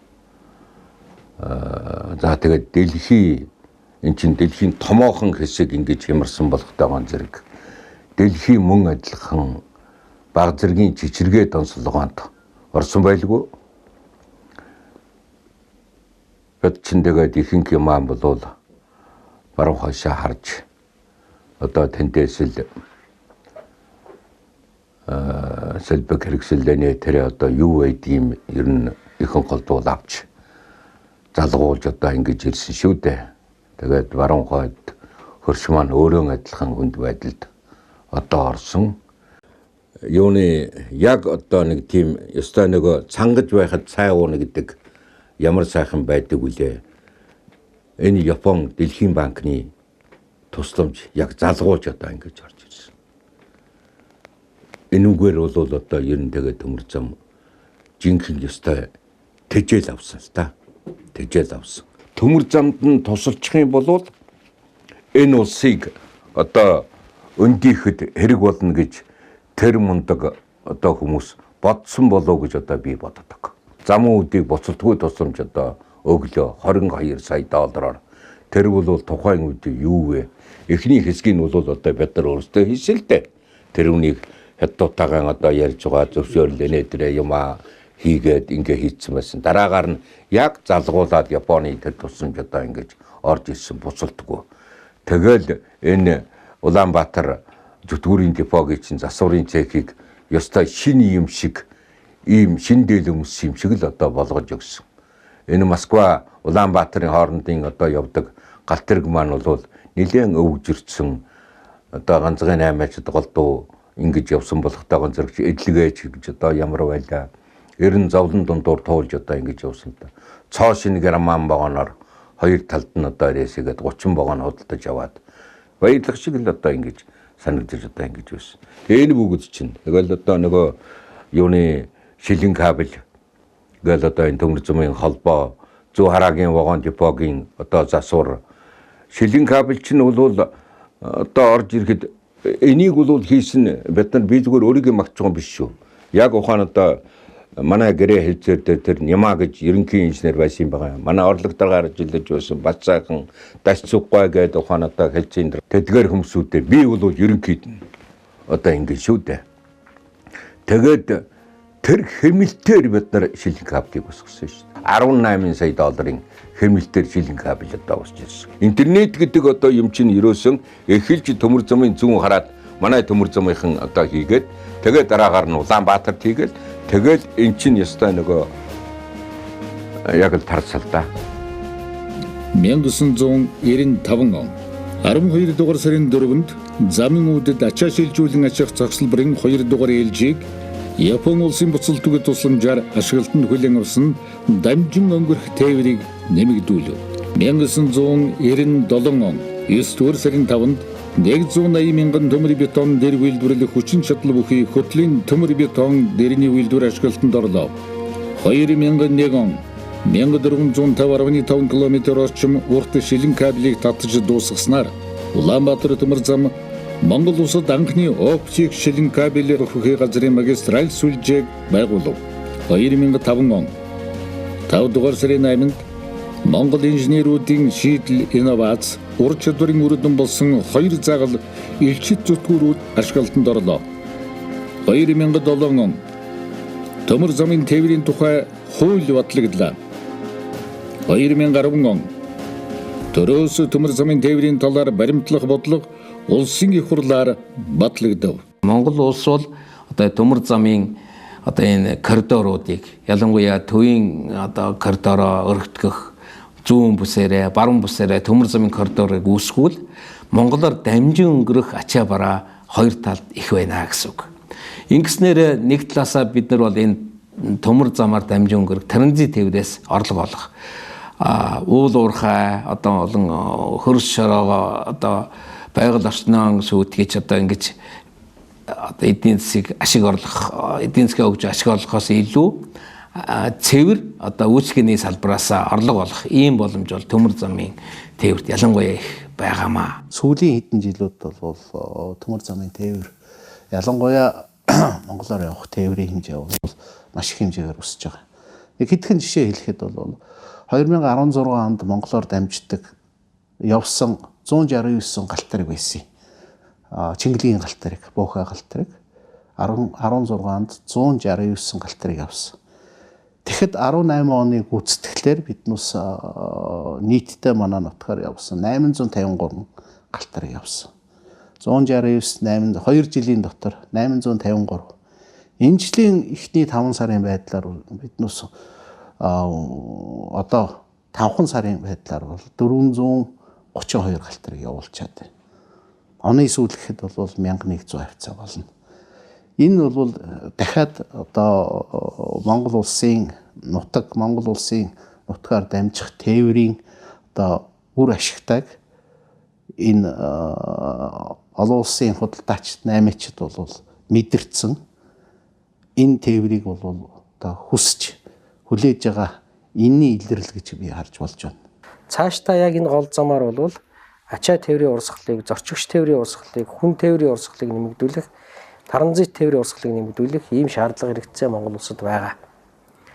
Энийг нэмэгдүүлэх болцоо боломж юу байна вэ гэхээр бид нар өртөө зөвлөгийнхөө тоог нэмэх, хос замуудынхаа тоог нэмэх, орох гарах ачаа хүлээж авах илгээх замуудынхаа тоог энэ хэсэг дээр нэмэх шаардлага хэрэгцээ байна. За, манай Улаанбаатар төмөр зам анх биднийг ажил авч яхад нэг 20 өргөтэйгүүтэй сая тонны одоо зорилт төвшин маань ийм байлаа. За өнөөдөр юу болж байна? Биднэрт 31 сая тонн ачааны захиалга байна. Одоо нурмаг ачаа, одоо энэ контейнер, энэ бүх ачааны захиалга байна. Энийгээ бид нар одоо ачиж дийлэхгүй, хангаж дийлэхгүй байгаамаа. Бид өнөөдрийн байдлаар одоо хэрэгцээтэй байгаа Монгол улсын эдийн засгт хэрэгцээтэй байгаа бүх ачааг тээвэрлэж чадхаа болчиход байна. Хүчин чадлынхаа дэд хэмжээнд тулцсан гэдгээр. Тэгээ яг 19 оны яг өнөөдрийн байдлаар бол нэг экспортын ачааны 60-аас 70% л авчиж байна. Ирээ өртөөний хүчин чадал дээрээс нь манай хөдөлгөх бүрэлдэхүүн вагоны хангамжийн асуудлаас болоод ер нь хүндрэл бол байна. За өнөөдөр нөө хил ам дагуулдаг 1000 вагон гэж яриад. Өнөөдөр 1000 вагон ч байсан тулдаа, байж байгаа тулдаа 60% рүү дөгч байгаа юм. Одоо вагон захиалгын 60% рүү дөгж орж иж байгаа. Худалдаж авсан үнэ төлөө дээр нь ингээд өнөөдрийн байдлаар нэг 50 тэрбум төгрөгний цэвэр ашгийг нийгэмлэгтээ өгчихсөн байна. Гэлээгээд бид нар одоо хэдий бол дахиад ингэж явах юм бэ? Бид нар энэ терминалуудаа өргөтгөж, томсгож, хөрөнгө оруулалт хийж ажиллах хүчнийхээ тоог нэмэхгүй бол 15,000 ажилтнаа бид нар өнөөдөр нэн даруй 25,000 болгож ээж төмөр замаа өшөө салаалж ээж өргөсгөж ээж энэ бүх ажлууд явах нэ. Өнөөдөр биднэрт ажил байна уу? Байна. Захиалга байна уу? Байна. Улсын эдийн засаг өсөж гин үү? Өсөж гин. Ачаа хэрэгтэй байна уу? Байна. За энэнийг нь ачиж өгөх, нийлүүлж өгөх. Одоо энэ богоон гэж ярьж байна. Энэ вандан гараа. За энэ нэр одоо кальмар гэдэг нөө өргөдөг тоног төхөөрөмж. Ийм тоног төхөөрөмжүүдээр бид нар зэвсгэлжээж энэ ажлах хүчин чадвараа нэмжээж одоо сая шинэ үеийн төмөр зам, шинэ үеийн Улаанбаатар төмөр зам бий болох нэ. Тэгээ гарцуулбал түрүү ярьж эхэлсэн ер нь хятадтай манай Монгол улсын хийж байгаа гадаад худалдааны 80 гаруй хувь нь бол хятадтай хийж байгаа ганцхан өртөөгөр явж байна. 90 өртөө. зайлшгүй хоёр дахь гарцын асуудал бол одоо ингээд тулгарч ирээд биднээс өмнө бол үнэхээр тулаад ирсэн. Замын үүд сайн шин чиглэлийн энэ замаас наашаага зүүн баян ханги мандал чиглэл рүү бид нар энэ замыг уртсах сонирхолтой байна. Яагаад тэгэхээр замын үүд чиглэлд өдөрт 12 галтар явж байна. Одоо нэг 14 болж байна. Энээс цаашаага бол замын үүдийн буюу ирээний ачаал дийлэхгүй байна. Ирээн жинийний ачаал ихтэй байна. Тийм учраас энэ дээр бол бид нар контейнер тээвэр, зорчигч тээврийн ачааг аваад ийш нь зүүн баян буюу зүүн баян ханги мандлын чиглэлийн 281 км төмөр замынхаа энэ чиглэлд нурмаг ачаа, нүүрс, төмрийн хөдөр, зэсийн баяжмал буюу уулуурхайн баялаг бүтээгдэхүүнүүд энэгээр зөөх ийм ачаал бодол. Транзит тээвэр, дамжин өнгөрөх тээвэр, зорчих тээвэр, бус ачаануудын тээврийг явуулаад ингээд хөрөлжүүлээд явах юм бол биднээс одоо байгаа суурь бүтцтэй Улаанбаатарын суурь бүтцээр тулгуурлаад үндсэндээ бол нэг 40 сая тонн ачаа зөөх болцоо бол байна. Бараг 2 дахин нэмэгдүүлэх болцоо. Тэгэхээр тэр 4.5 тэрбум долларын төсөлд бол бас ханги мандлын төмөр замын асуудал бол тусгагдсан байна. Бид өөрсдөө төмөр замыг хос болгох, цахилгаанжуулах. За ингээд одоо ганцхан төмөр замын юутай биш, одоо замтай биш. Бас одоо баруун талаараа, зүүн талаараа бас ингээд хоёр хөрштэйгээ холбосон ийм төмөр замтай болох. Энэ асуудлууд бол одоо манай төмөр замын мэргэжилтнүүд, за зүүн хойд Аз судалдаг эрдэмтэд одоо бүгд энэ саналуудыг дэвшүүлж байна. Тэгэхээр энэ талаар одоо бас Монгол улс төмөр замын бүтээн байгуулалтаа шинэ шатанд гарах ийм цаг үе болжээ. Одоо төмөр зам гэдгийг монголчууд бол ашиглаж эзэмшиж сурлаа. Харин 90 оноос хойш ардчилсан хувьсгалаас хойш Монгол орнд одоо эдийн засгийн бас нэгэн шинэ давлгаа бий боллоо. Одоо шинэ одоо бизнесмэнүүд төрлөө. Монголын эдийн засгт уул уурхай одоо хүчтэй төрж орж ирлээ. Олон төрлийн бизнесд орж ирж байна. За энэтэй уялдуулаад Монгол газар одоо зайлшгүй төмөр зам хөгжүүлэх асуудал яригдж байгаа.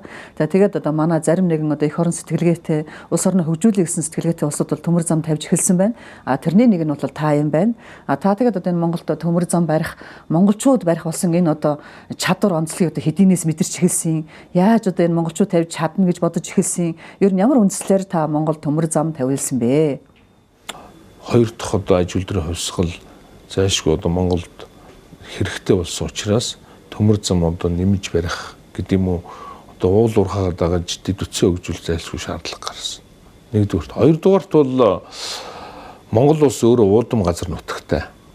Тэгээ яг ер нь бидний одоо ардсан хувьсгал 90 оноос одоо ардсан хувьсгалын одоо ач уянаар бид нар ч бас гадагш тутагшаа явж нүд нээж бас тухайн үеийн Америк, Европууд ер нь яаж хөгжиж ирсэн түүхийг ингээ харахаар дандаа төмөр замаар эхэлсэн мэт байл. Тэгээд миний бие бол яг тэ бас тухайд уул уурхайн компани 2004 онд эхлүүлээд тэг ер нь бол ингээд энэ газар тариалангийн бүс нутгаар бол машины тээврээр ч юм уу уул уурхайн бүтээгдэхүүнийг тээвэрлэх ямар ч боломжгүй юм байна. Том дэд үтс хийж энэ явах юм байна гэж зориг гаргаад тэгээд тухайн үед бол Улаанбаатар төмөр замаас тэтгэврт гарсан одоо олон инженерүүдийг ажилд авсан. Тэгээд анхны төмөр замаа эхэлж барьсан. Бид бүх төвшөндөө ер нь бид нар өөрсдөө ингэж барьж болох юм байна. Заавал одоо ингээд гадна дотны хүмүүс ирээд энийг барьчдаг гэдэг биш юм байна гэдэг ийм юутай болсон зориг ирмэлцэлтэй болж ийн гэж юу харж байгаа. Ер нь Америкийн нөгөө бид нар нөгөө Америкийг үтээсэн суутнууд гэж нэвтрүүлэг Bloomberg-ээр үздэг шүү дээ. Тэгээд тэрэн дээр ч гэсэн ингээд харж байхад бол Америк үлдэрчтэй төмөр замын сүлжээ бий болчихсон. Тэгэхээр Монгол улсыг бол болдог бол одоо энэ сүлжээг бий болгох ёстой. И мы понимаем, что мировая практика говорит о том, что необходима электрификация Улаанбаатарской железной дороги. И это есть в планах. Конечно, это не ближайшая перспектива, но для этого нарабатываются все мероприятия, которые необходимо воплотить в жизнь для развития дороги. Это, конечно же, удешевит время перевозки, это увеличит скорость перевозки и, соответственно, привнесет в Монголию новые технологии, инновационные технологии, которые просто необходимы для работы железнодорожного транспорта в целом. Бид нар бол энэ төмөр замынхаа бодлогыг бол үндсэндээ бол одоо 2010 онд бол яг Монголын улсын хурал төмөр замын талаарх Монголын төрийн бодлогыг бол тодорхойлсон. Тэгэхээр энэний ихний үр дүнгууд бол одоо ингээд сая хэдэн 7 хоногийн өмнө бол гарсныг бол одоо манай үзэх сайн мэдж байна. Бид нар төрөөс төмөр замын талаар баримтлах бодлогын бичиг баримтын хүрээнд нийтдээ 6600 км төмөр замыг тавих ийм зорилт тавьж байгаа. Тэрний маань нэг том зорилго бол энэ сайн шандаас алтан ширээд хүртэлх 27 км замыг энэ жил бид нар барьж дуусгалаа. Энэ замыг бид нар маш богино хугацаанд буюу 4 сарын хугацаанд эрчимтэй хөдөлмөрлөөд одоо ашиглалтанд өгөх гэж байна. Энэтхэгийн засгийн газрын 1 тэрбум долларын одоо хөнгөлтөө зээлээр газрын тус боловсруулах үйлдвэр байгуулах яг энэ цэглүү 27.7 км ийм төмөр замыг одоо Монгол улс бол цэвэр өөрийнхөө дотоод нөөц болцоогоор ингээд төмөр замаа тавьсан. Монголчууд бол одоо энэ өнгөрсөн 70 жилийн хугацаанд хийж сурсан нэг зүйл маань энэ төмөр замын одоо тээврийг зохион байгуулахаас гадна төмөр замын барьж сурсан гэж би хэлмээр байгаа. И, конечно, те планы, которые правительство Монголии, президент Монголии ставит задачи для всех, для увеличения вывоза угля с месторождения Таванталгойт, строительство нефтеперерабатывающего завода. Во всех этих проектах участвует Улаанбаатарская железнодорога. И хочу сказать, участвует очень активно и, самое главное, продуктивно.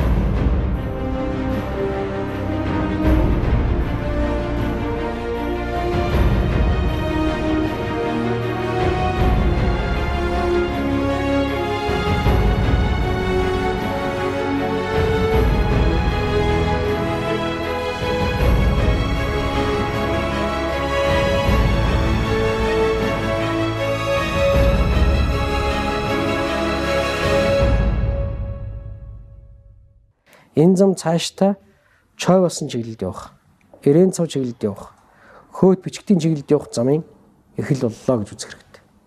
Энэ замыг Монгол улс өөрийн хөрөнгөөр өөрсдийнхөө боловсон хүчнээр өөрсдийнхөө хүч хөдөлмөрөөр бий болголоо.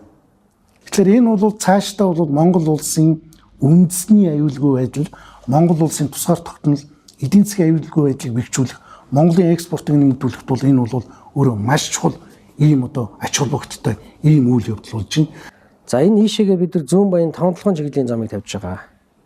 Зүүн баян 5-7 чиглэлийн 414.6 км замыг Монгол улс мөн өөрийнхөө дотоодын хөрөнгө оруулалтаар нэгсэндээ Эрдэнэс 5-7 компани ашигаар дээр нь одоо ардын армийн буюу Монголын одоо зэвсэгт хүчний анги нэгтгэлүүд суур бүтцийн тавьж энэ барилгын зэрэг анги нэгтгэлүүд шүү.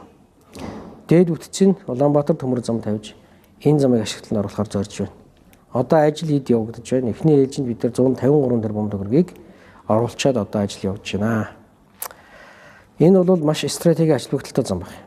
2011-ээс 2012 он засгийн газар хоорондын хэлэлцээр хувь нийлүүлэгчдийн ээлжит бус хуралдаануудаар хувь нийлүүлсэн хөрөнгийн хэмжээг 339.5 тэрбум төгрөгөөр нэмэгдүүлв. 2013 он сайн шанд төслөг өргөн алтны гол улхын овоо хэсгэлэлд алсын удирдлагатай 3 зөвлөгийг барьж байгууллаа. 2015 он замын өдөртөөний нэгдсэн удирдлагын төвийн барилгыг ашиглалтанд орууллаа. Төмөр замчдын нийгмийн асуудлыг шийдэх зорилгоор 400 хүүхэд хүлээн авах хүчин чадалтай солонгос цэцэрлэгийг ашиглалтанд орууллаа. 2017 он ачааны вагоны паркинг хүчин чадлыг 500 вагоноор нэмэгдүүлэхийн зэрэгцээ эх орондон ачааны вагоныг үйлдвэрлэх шийдлийн эхлэл болгож 5 ачааны вагон угсарснаар ажлын байрыг нэмэгдүүлж баггүй хэмжээний валют хэмнэх боломжийг эхлүүлв. Мөн тээвэр удирдлагын төв цуг үйл ажиллагаагаа хийлээ. Түүхийн нефтийн данжин өнгөрөх тээвэрлэлтийг 12 жилийн дараа дахин сэргээв. 2018 он Монгол улсын засгийн газар Монгол үндэсний жилийн танхим хамтран ирэмбэлсэн Монгол улсын топ 100 аж ахуйн нэгжийн шалгарлаа. Ачааны вагон засварын депогийн ВКМ цехийг 12.7 тэрбум төгрөгийн өөрийн хөрөнгө оруулалтаар өргөжүүлж байна. 2019 он нефт боловсруулах үйлдвэрээс сайн шин дөртөө хүртэлх дагнсан хэрэглээний салбар төмөр замын бүтээн байгуулалтын техник эдийн засгийн үндэслэлийг боловсруулан бүтээн байгуулалтын ажлыг дуусгав. Би юу гэж бодож байгааг бол Монгол улс дор хаяхад 3 төмөр замын коридортой болох хэрэгтэй байна. Хэрвээ эдийн засгийн энэ коридор байдлаар одоо ингээ 3 төмөр замын коридор байгуулснаар ямар ач холбогдолтой бэ гэвэл нэгдүгээрт бол бид нар бол одоо энэ уул уурхай болон одоо хүнд аж үйлдвэр, хөдөө аж ахуй, бусад олон төрлийн бараа бүтээтгүүнийг бид нар бол дөрвөн зүг рүү одоо энэ хил давуулж, далай давуулж улс орнууд хүрэх нэг боломжтой үүсэх юм аа. За зүгээр наацхийн жишээ гэтэл одоо бид нар 5 толгойн төмөр замыг зүүн буян сайн шинтэй холбогчхтал одоо 2 тийшээ одоо манай когчх нүүрс төмөрийн өдөр зэсгийн мэйжмэл гарах боломж л нэгтчихэж байгаа байхгүй юу. За нэг талаас бол энэ байна. Одоо ингээд нэгэнт бид нар төмөр замын нэгдсэн сүлжээ түүний дотор 2 твийг холбосон, Евразийг холбосон, Төв Азуу Азийг холбосон ийм нэгдсэн сүлжээтэй болж чадах юм бол 2 дахь том ашиг тус юу гарах вэ гэвэл энэ замаар одоо Европоос болон Зүүн Азийн орнуудын бараа бүтээгдэхүүн манай дээгүүр дамжин гарах юм байна. Мөн одоо 5 толгой ойдлогоо ордод түшгэлсэн 267 км төмөр замын асуудал байна. Энэ төмөр замын доод суур бол нэг 85%-тай. За нийт одоо бүтээн байгуулалтын нэг үндсэн бүтэц бол нэг 50 орчим хувьтай, 51%-тай хийгдсэн байна. Тэгэхээр энэ замыг тавихад бид нар 267 км яваад гашуун сухатын боомтор гарах болцоотой. Ингээ гашуун сухатын боомтор гарвал бид нар энднгээр дамжаад хонхоо боомтод хүрч болж байгаа. Бид нар энэ талаараа бол хангин мандлын боомтор гарахад энэгээр дамжаад бид нар Цавбэдийн Тэнжин боомтодод хүрэх юм болцоотой. Дараагийн нэг зам бий. Энэ бол шивээ хөрөнгийн чиглэлийн 46 км. Энэ 46 км зам бол шивээ хөрөнгийн чиглэлд байгаа, гашуун сухатын чиглэлд байгаа, нарийн сухатын чиглэлд байгаа энэ бүлэг ордуудыг ашиглах болцоо бүрдэж байгаа. Энэ бүлэг ордуудаас эрчим хүчний хагас когссон 30 гаруй сая тонн нүүрс гарах болцоо бий. Тэрний нэг 18 саяын төмөр замаар 12 саяын автозамаар тэглэх болцоо боломж байгаа. За цаашаа явъя. Ингээд ийшээ бол Шинэст, Бургастай, Ховдын булган, Дөрвөлжин ингээд цагаануураар гарах, Ардсуураар гарах ийм төмөр замын сүлжээний зураг байд юм аа. Энэ бол Явандаа хийгдэх замууд. Энэ 5 толгойг дагсан зүүн баянгийн чиглэлд байгаа энэ 414 км уртын замын дагуу байгаа уулуурхайн ордуудынхаа эдийн засгийн өргөөжийг нэмэгдүүлээд үн цэнийг нэмэгдүүлэх гэсэн нэг санаа. Хоёр дахь нь бид нар дотоодынхон зам дээр энэ зам дээгүүр яваад энэ хятадын нутаг дээр илүү мөнгө төлж ийсэнс өөрийнхөө зам дээр яваад энэ өгөөжийн замынхаа энэ үр ашгийг Монгол талдаа үлдээх хоёр дахь сонирхол. Гурав дахь нь энэгээр дамжаад хангин мандал, энэгээр дамжаад хоошоо Сүхбаатар, энэгээр дамжаад Чой болсон Ирээн цав, энэгээр дамжаад Бичигт, энэгээр дамжаад Сүмрийн момтуудаар гарах болцоо боломж байгаа учраас энэ боломжуудыг эрэлхийлж энэ зам Монгол улсын хувьд бол стратегийн маш том ачаал бүгдлээ замаа гэж ингэж үзэж байгаа юм аа. Мөн одоо Орос улбаны улстай бид нар ярьж байгаа. За энэгээр явахаар зэрэг одоо ямар ч ашиг байхгүй гэдэг хүмүүс ярьдаг л да. Тэгэхээр зэрэг энэ хойгоор явж байгаа энэ зам бол Байны нөө хүртлээ 4873 км байгаа. Энэ зам дээр төмөр замаар дамжин өргөх тээврийн тариф нормог ачаан 66.4% хөнгөлөлттэй байна. Тэгэхээр бид нар хөнгөлөлтөө эдлээд явхад Цавбэдийн очисон, Байны нөө очисон хоёрын хооронд томоохон ялгаа байхгүй болчихж байгаа. Тэгэхээр Монгол улсын гарцууд бол олон гарцууд байна гэдгийг бас харах хэрэгтэй. Монгол улс хойд хөршөөрөө, урд хөршөөрөө дамжаад далайн бомтууд дээр гарч байгаа энэ хилцээр нь өөрөө тухайн улс орны бүх төмөр замын байгууламжийг нэгдүгээр ашиглана. Төмөр замын гүүр, хоолой, усан дээгүүр, уулан дээгүүр бүх явж байгаа төмөр замыг бүрэн ашиглана. Дээр нь Монгол улсаар дамжин өнгөрөх буюу Монгол улсад үүсэн бий болсон ачаанд бүх төрлийн хөнгөлтийг эдэлнэ. За энийг тоон хэлбэрээр тооцоод үзэх юм бол 86% хүртэл хөнгөлж байгаа. Олон улсын байгууллагуудын хөнгөлтүүдийг бас бид нар дээр нь авч болж байгаа маа. Үндсэндээ Оросын улбаны улс бол Монгол улсад үүсэн бий болсон болон дамжин өнгөрж байгаа ачаанаас ирэх 25 жилийн туршид нэгч капекны ашиг олохгүй байя гэдэг ийм л стратегийн зорилт тавьсан. Яг гэвэл Оросын холбооны улсын өөрийнх нь төрийн бодлого нь алс оронд тийм бүс нутгаа ачаа эргэлт энэ хөрөнгө оруулалтыг нэмэх бодлого барьдаг болохоос эндээс ашиг олох бодлого бол барьдаггүй маа. Энийгээ үүгээрээ нотолж байгаа юм. Дээр нь 25 жилийн энэхүү бидний зорж хийсэн хэлцээр маань хоёр талаас ямар нэгэн санал гарахгүй бол автоматар ахаад 25 жил сунгана. Мөн Улаанбаатар төмөр зам сая болоо алтан ширээтийн чиглэлийн төмөр замыг тавих гол ажлыг нуруунд дээр явууллаа.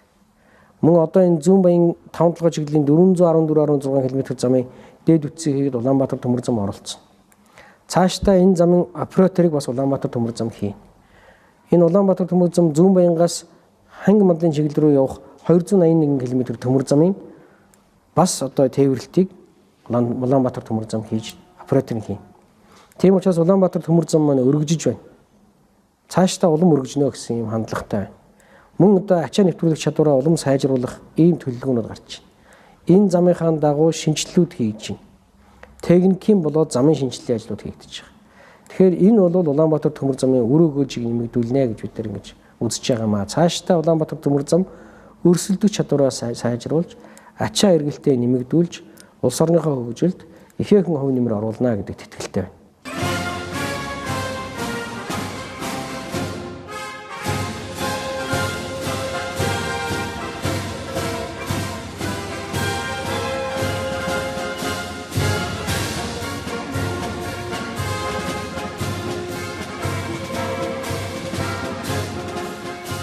Дружба наших стран, наших народов, она прошла закалку 20 веком, турбулентным в самом прямом смысле этого слова. И строительство Улаанбаатарской железной дороги, а мы часто в разговорах обращались именно к этой составной части, а потом совместная эксплуатация железнодорожников позволили сформировать высококвалифицированный состав рабочих, инженеров, руководителей. И на нашей стороне тех коллективов, которые работали здесь, сотрудничали, и на вашей стороне. И мы видели, как я не работал на Улаанбаатарской дороге, представляя несколько иной молодой коллектив пенсионеров, но мы видели, с каким интересом встречались люди, которые вместе сотрудничали и работали. Вот эта дружба будет продолжаться. Следуя с поездом дружбы, мы посетили Чойр, памятник воинской славы, который воздвигнут в честь пребывания тогда еще в Монгольской Народной Республике советских войск. Добрая память у людей Монголии осталась об этом событии. Сегодня этот памятник реставрируется, делается еще лучше. И это свидетельствует о том, что дружба между монгольским и российским народом продолжает укрепляться. Это очень радует, это очень хорошо. За эти 20 лет, которые я работала в наушках, мы очень тесно сотрудничали с монгольскими железнодорожниками. Станция пограничная, вопросов возникало много, поэтому мы старались как-то находить контакты, не нанося ущерб интересам наших стран. Работали так, чтобы обеспечить пропуск поездов через пограничный пункт Наушки-Сухобатор. При работе на пограничной станции возникает много разных ситуаций. Иногда приходится как-то быть дипломатом для того, чтобы решить вопрос с таможней, с пограничниками.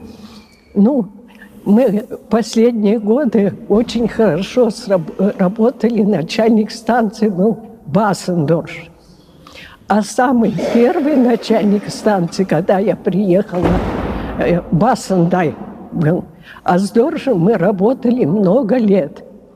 И если мы встречались, возникает вопрос, я приезжаю в Сухобатор, у него возникает вопрос, приезжает в Наушки. Мы проводили совместные субботники.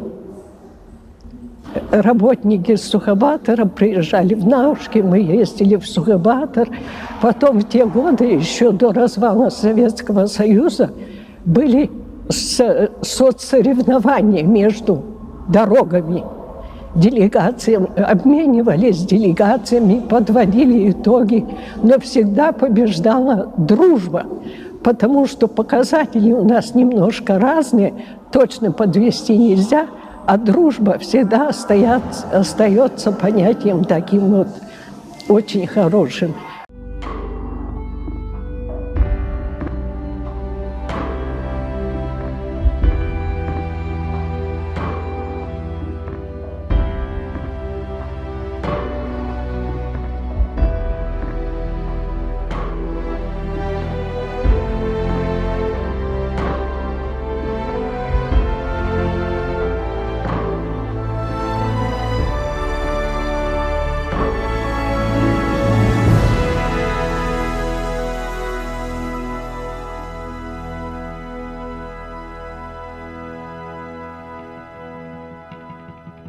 Би Ажылтай судлын вагон депо Улаанбаатар 80-85 год.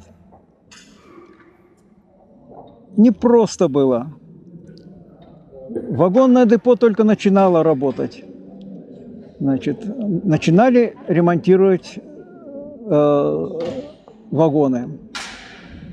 Я сегодня с уверенностью могу сказать, мои самые лучшие друзья Александр, Намжил и много-много других, которые с самого начала работали в этом депо.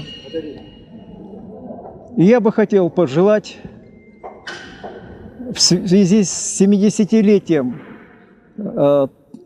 церемонии начала работы Улаанбаатарской железной дороги всем здоровья, счастья и много тугриков. Во время работы, в период работы, мне предоставилась возможность увидеть всех космонавтов. Вот даже больше того, они все расписались на моей карточке. Первый – Гуракча. Пусть вас не смущает. И остальные его команда, значит, его сослуживцы, будем говорить вот так. Тогда это было и для Монголии, и для сибиряков очень важно. Космонавт, земляк, ибо Сибирь и Монголия – одна земля. Ну вот такая фотография, значит.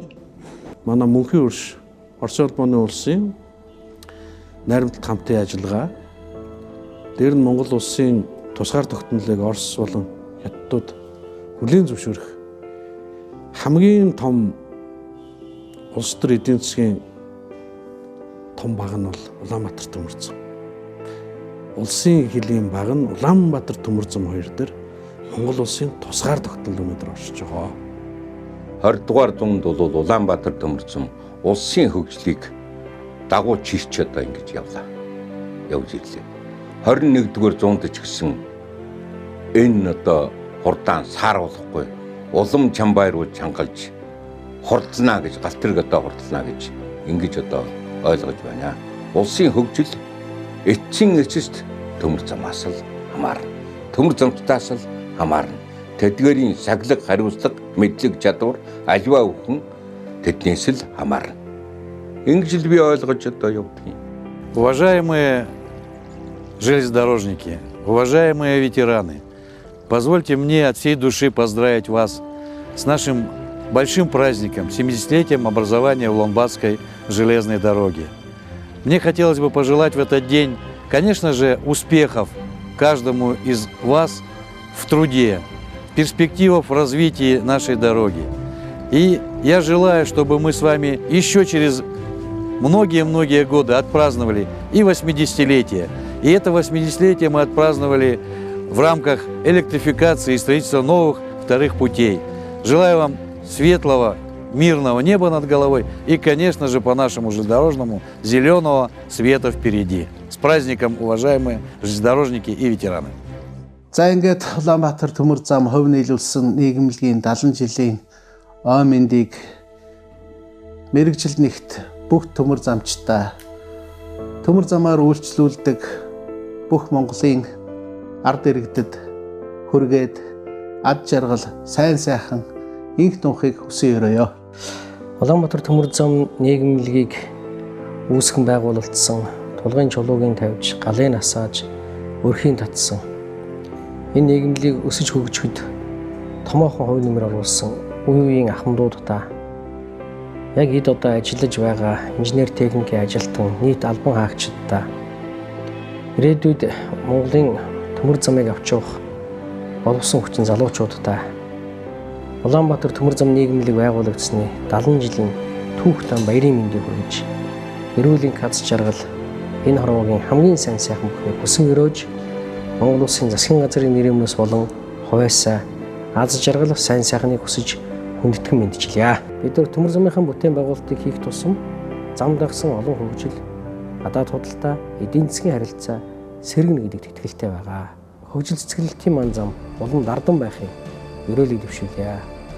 Ган зам дардан байг галт тэрийг хурдалж байгээ. Улаанбаатар төмөр зам нийгэмлэг нь 20 дугаар зууны Монгол улсын төвөнд улс орны бүхий л салбаруудад үр нөлөөгөө үзүүлж хөгжил төтөлсөн ийм зүтгүүр байлаа. Улаанбаатар төмөр зам нийгэмлэгийн 70 жилийн түүх бол монголчууд бидний хөгжил дэвшлийн түүх юм. 20 дугаар зууны Монголын түүхэнд түүхэн үүргээ нэр төртөө биелүүлсэн Монголын төмөр замчид та бүхэнд хөгжлийн урд сугар хүчрэг тэнглэгээр улс орныхоо эдийн засгийг бэхжүүлэх шин сорилт бидний өмнө тавигдж байна.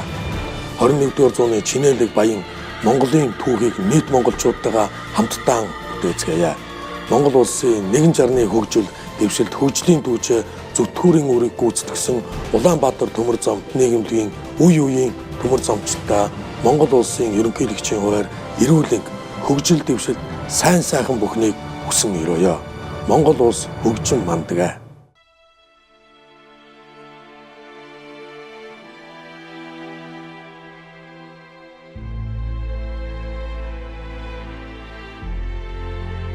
Ад суулгаж ирээсэн болд зам жилийн холыг ойртуулж газрыг товчулсан элчит зүтгүүрүүдэд цаг мөчөд тоолон хурдлана. Дэлгэр Монгол орнон дэлхийтэй холбосон Улаанбаатар төмөр замчдын ажил үйлсээр нүүн өвөөгийн ерөөл аавын мэрэгжлийг өвлөн хөгжлийн түүхийг өртөөл хөвгүүдэх тийм жолоодсон өндөр хурдны зүтгүүр локомотив дохиогон хангин усаар амжилт бүтээлийн дараачийн өртөө рүү хөдөлж байна.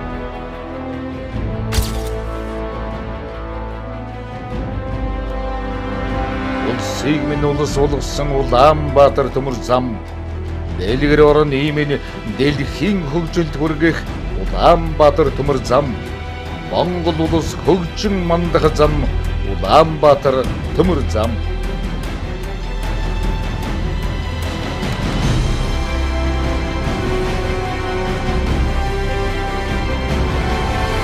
Төмөр замчид бид хөгжлийн зүтгүүр